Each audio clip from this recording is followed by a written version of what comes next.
ಹರಿ ಓಂ. ನಾವು ಹಿಂದಿನ ಭಾಗಗಳಲ್ಲಿ ಸ್ವಾಮೀಜಿಯವರು ಹೇಳಿದಂತಹ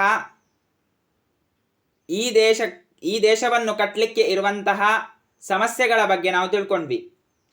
ಅದೇ ರೀತಿ ಈ ದೇಶವನ್ನು ಕಟ್ಟಲಿಕ್ಕೆ ಇರುವಂಥ ಸಮಸ್ಯೆಗಳಿಗೆ ಪರಿಹಾರ ಏನು ಅಂತ ಹೇಳುವಂಥ ಸಂದರ್ಭದಲ್ಲಿ ಸ್ವಾಮೀಜಿಯವರು ಹೇಳ್ತಾರೆ, ಈ ಸಮಾಜದ ಅಥವಾ ಈ ದೇಶವನ್ನು ಕಟ್ಟಲಿಕ್ಕೆ ಇರುವಂಥ ಸಮಸ್ಯೆಗಳಿಗೆ ಪರಿಹಾರ ಅನ್ನುವಂಥದ್ದು ಏನು ಅಂತ ಕೇಳಿದರೆ ಅದು ವಿದ್ಯಾಭ್ಯಾಸ, ಒಳ್ಳೆಯ ಶಿಕ್ಷಣ ಪದ್ಧತಿ ಕೊಡಬೇಕು ಅಂತ. ಈಗ ಏನು ನಮಗೆ ಸಿಗ್ತಾ ಇದೆ ಶಿಕ್ಷಣ ಪದ್ಧತಿ, ಆ ಶಿಕ್ಷಣ ಪದ್ಧತಿಯಲ್ಲಿ ಅಥವಾ ಮೆಕಾಲೆ ಶಿಕ್ಷಣ ಪದ್ಧತಿಯಲ್ಲಿ ಒಳ್ಳೆಯ ಅಂಶಗಳಿದೆ, ಆದರೆ ಇದರಲ್ಲಿ ಒಂದು ದೊಡ್ಡ ನ್ಯೂನತೆ ಇದೆ ಅಂತ ಹೇಳ್ತಾರೆ. ದೊಡ್ಡ ನ್ಯೂನತೆ ಯಾವುದು ಅಂತ ಕೇಳಿದರೆ ಇದು ನಿಷೇಧಮಯವಾದಂತಹ ಶಿಕ್ಷಣ ಪದ್ಧತಿ. ನಿಷೇಧಮಯ ಶಿಕ್ಷಣ ಪದ್ಧತಿ ಅಂದರೆ ಏನು ಅಂತ ಕೇಳಿದರೆ, ಒಬ್ಬ ವಿದ್ಯಾರ್ಥಿ ಒಂದು ಪರೀಕ್ಷೆಯನ್ನು ಬರೀಲಿಕ್ಕೆ ಹೋದಂತಹ ಸಂದರ್ಭದಲ್ಲಿ ಅವನು ಯಾವ ರೀತಿ ಆ ಪರೀಕ್ಷೆಗೆ ತಯಾರಿ ಮಾಡ್ಕೊಳ್ತಾನೆ ಅಂತ ಕೇಳಿದರೆ, ಒಂದು ಪುಸ್ತಕವನ್ನು ಓದ್ಕೊಳ್ತಾನೆ, ಆ ವಿಷಯಕ್ಕೆ ಸಂಬಂಧಪಟ್ಟಂತಹ ಪುಸ್ತಕವನ್ನು ಓದ್ಕೊಳ್ತಾನೆ, ಆ ಪುಸ್ತಕದಲ್ಲಿದ್ದಂತಹ ವಿಚಾರಗಳನ್ನು ಪರೀಕ್ಷೆಯಲ್ಲಿ ಬರೀತಾನೆ. ಆದರೆ ಅದು ಆ ಪುಸ್ತಕದಲ್ಲಿದ್ದಂತಹ ವಿಚಾರಗಳು ಸರಿಯೂ ಇರಬಹುದು ಅಥವಾ ತಪ್ಪೂ ಇರಬಹುದು.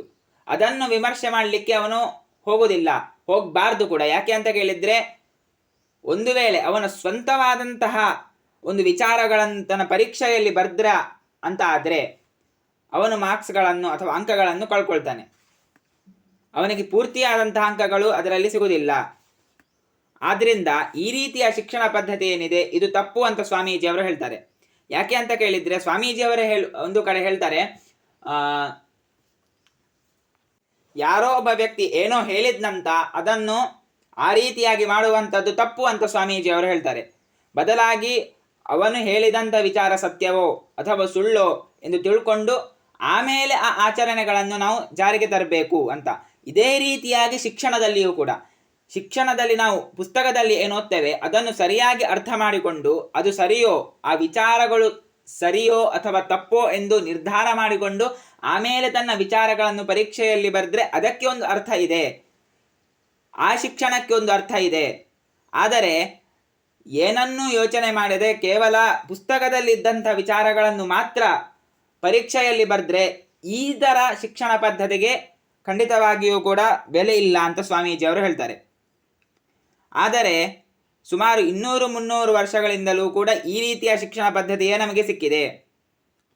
ಸ್ವಾಮೀಜಿಯವರು ಹೇಳ್ತಾರೆ, ಒಂದು ಮಗು ಒಂದು ಶಾಲೆಗೆ ಹೋದಂತಹ ಸಂದರ್ಭದಲ್ಲಿ ಕಲಿಯುವಂಥ ಮೊದಲ ಪಾಠ ಏನು ಅಂತ ಕೇಳಿದರೆ ತನ್ನ ಅಪ್ಪ ಮೂರ್ಖ ಅಂತ. ಆದ್ದರಿಂದಲೇ ಇವತ್ತು ವೃದ್ಧಾಶ್ರಮಗಳ ಸಂಖ್ಯೆ ಹೆಚ್ಚಾಗ್ತಾ ಇದೆ. ಯಾಕೆ ಅಂತ ಕೇಳಿದರೆ, ತನ್ನ ತಂದೆಗೆ ಏನೂ ಗೊತ್ತಿಲ್ಲ ಅನ್ನುವಂಥ ಭಾವನೆ ನಮ್ಮ ಮನಸ್ಸಿನಲ್ಲಿ ಬಂದುಬಿಟ್ಟಿದೆ. ಆದ್ದರಿಂದ ನಾವು ಅವರಿಗೆ ವೃದ್ಧಾಶ್ರಮಕ್ಕೆ ಹಾಕಿಬಿಡ್ತೇವೆ. ಇನ್ನು ತನ್ನ ಅಜ್ಜ ಏನು ಅಂತ ಕೇಳಿದರೆ ಹುಚ್ಚ ಅಂತ. ತನ್ನ ಅಜ್ಜನಿಗೆ ಏನೂ ಗೊತ್ತಿಲ್ಲ. ಯಾಕೆ ಅಂತ ಕೇಳಿದರೆ ಅವರು ಬರೀ ಶಾಸ್ತ್ರಗಳನ್ನು ಹೇಳ್ತಾ ಕೂತ್ಕೊಳ್ತಾರೆ, ಅದಕ್ಕೆ ಅವರಿಗೆ ಹುಚ್ಚರು ಅವರು ಅಂತ ನಾವು ತಿಳ್ಕೊಂಡಿದ್ದೇವೆ. ಆದ್ದರಿಂದ ಅಜ್ಜನಿಗೆ ಯಾವುದೇ ರೀತಿಯಾದಂಥ ಬೆಲೆ ಇಲ್ಲದಂತಾಗಿದೆ ಇವತ್ತು. ನಾವಿವತ್ತು ಶ್ರದ್ಧಾಹೀನರಾಗ್ತಾ ಇದ್ದೇವೆ. ನಾವು ಭಗವದ್ಗೀತೆಯನ್ನು ಇವತ್ತು ಪ್ರಯೋಜನಕ್ಕೆ ಬಾರದ್ದು ಅಂತ ಹೇಳ್ತೇವೆ, ನಮ್ಮ ಶಾಸ್ತ್ರಗಳೆಲ್ಲ ಸುಳ್ಳು ಅಂತ ಹೇಳ್ತೇವೆ, ವೇದಗಳಲ್ಲಿ ಬರುವಂತಹ ಮಂತ್ರ ಅವುಗಳು ಕೂಡ ಸುಳ್ಳು ಅಂತ ಹೇಳ್ತೇವೆ, ಅಥವಾ ಭರತಖಂಡದಲ್ಲಿರುವಂಥ ಪ್ರತಿಯೊಂದು ವಿಚಾರಗಳನ್ನು ಮೂಢನಂಬಿಕೆ ಅಂತ ಹೇಳ್ತೇವೆ. ಈ ರೀತಿಯಾಗಿ ನಮ್ಮ ಶಿಕ್ಷಣ ಪದ್ಧತಿ ಇವತ್ತು ನಮಗೆ ಕಲಿಸಿಕೊಟ್ಟಿದೆ. ಇನ್ನು ನಮ್ಮ ದೇಶದ ಇತಿಹಾಸ ಅಂತೂ ನಮಗೆ ಏನೂ ಗೊತ್ತಿಲ್ಲ. ನಾವು ಬೇರೆ ದೇಶದ ಇತಿಹಾಸವನ್ನು ಕಲಿತೇವೆ, ಬೇರೆ ದೇಶದವರು ಕಲಿಸಿರುವಂತಹ ಒಂದು ವಿಜ್ಞಾನವನ್ನು ನಾವು ಕಲಿತೇವೆ. ಆದರೆ ಭಾರತ ದೇಶದ ಇತಿಹಾಸವನ್ನು ಆಗಲಿ ಭಾರತ ದೇಶದವರು ಕೊಟ್ಟಂತಹ ವಿಜ್ಞಾನವನ್ನಾಗಲಿ ನಾವು ಕಲಿಯುವುದಿಲ್ಲ. ಯಾಕೆ ಅಂತ ಕೇಳಿದರೆ ಅವೆಲ್ಲ ಸುಳ್ಳು ಅಂತ ನಮ್ಮ ಭಾವನೆಗೆ, ನಮ್ಮ ಮನಸ್ಸಿಗೆ ಬಂದು ಬಿಟ್ಟಿದೆ. ಒಬ್ಬ ವ್ಯಕ್ತಿ ಅಥವಾ ಒಬ್ಬ ವಿದ್ಯಾರ್ಥಿ ಕೆಲವು ಪರೀಕ್ಷೆಗಳನ್ನು ಪಾಸು ಮಾಡಿ ಚೆನ್ನಾಗಿ ಮಾತನಾಡಿದರೆ ಅವನನ್ನು ವಿದ್ಯಾವಂತನೆಂದು ಭಾವಿಸುತ್ತೀರಿ. ಆದರೆ ಯಾವ ವಿದ್ಯಾಭ್ಯಾಸ ಜನಸಾಧಾರಣರಿಗೆ ಜೀವನೋಪಾಯಕ್ಕೆ ಸಹಾಯ ಮಾಡಲಾರದೋ, ಚಾರಿತ್ರ್ಯ ಶುದ್ಧಿಗೆ ಸಹಾಯ ಮಾಡಲಾರದೋ, ಜೀವಿಯ ಹೃದಯದಲ್ಲಿ ಪರೋಪಕಾರದ ಭಾವನೆಯನ್ನು ಮೂಡಿಸಲಾರದೋ ಅದನ್ನು ಶಿಕ್ಷಣ ಅಂತ ಕರೀಲಿಕ್ಕೆ ಸಾಧ್ಯ ಇಲ್ಲ ಅಂತ ಸ್ವಾಮೀಜಿಯವರು ಬಹಳ ಸ್ಪಷ್ಟವಾಗಿ ಹೇಳ್ತಾರೆ.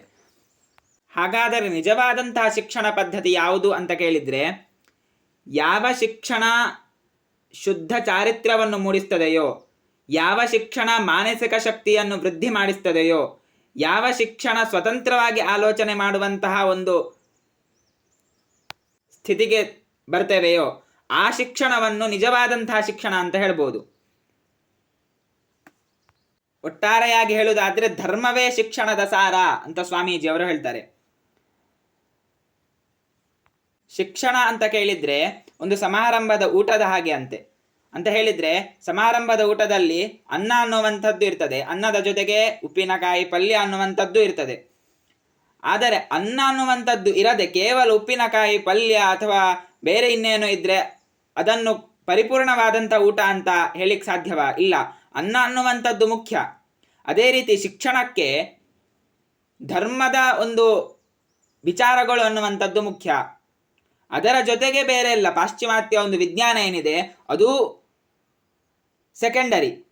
ಮೊದಲು ಏನು ಅಂತ ಕೇಳಿದರೆ ಧರ್ಮದ ಮಾರ್ಗಗಳು, ಧರ್ಮದ ಶಿಕ್ಷಣ ಪದ್ಧತಿ ಅದು ಮುಖ್ಯ ಅಂತ ಹೇಳ್ತಾರೆ. ಅಥವಾ ಒಳ್ಳೆಯ ವಿಚಾರಗಳು ಅದು ಮುಖ್ಯ ಅಂತ ಸ್ವಾಮೀಜಿಯವರು ಹೇಳ್ತಾರೆ. ಉಳಿದೆಲ್ಲವೂ ಕೂಡ ಬೇಕು. ಎರಡೂ ಪಾಶ್ಚಿಮಾತ್ಯ ವಿಜ್ಞಾನವೂ ಬೇಕು, ನಮ್ಮ ಒಂದು ಈ ಭಾರತೀಯ ವಿಚಾರಗಳೂ ಬೇಕು, ಎರಡೂ ಬೇಕು. ಆದರೆ ಒಳ್ಳೆಯ ಅಥವಾ ಭಾರತೀಯ ವಿಚಾರಗಳು ಅನ್ನುವಂಥದ್ದೇನಿದೆ, ಅಥವಾ ಭಾರತೀಯ ಸಂಸ್ಕೃತಿ ಅನ್ನುವಂಥದ್ದೇನಿದೆ, ಅಥವಾ ನಮ್ಮ ದೇಶದಲ್ಲಿ ಹಿಂದೆ ಯಾವ ರೀತಿ ಬದುಕ್ತಿದ್ರೋ ಆ ರೀತಿಯಾದಂತಹ ಒಂದು ಬದುಕಿನ ಮೌಲ್ಯಗಳು ಏನಿದೆ ಅದು ಆ ಒಂದು ಶಿಕ್ಷಣ ಅನ್ನುವಂಥದ್ದು ಬಹಳ ಮುಖ್ಯ.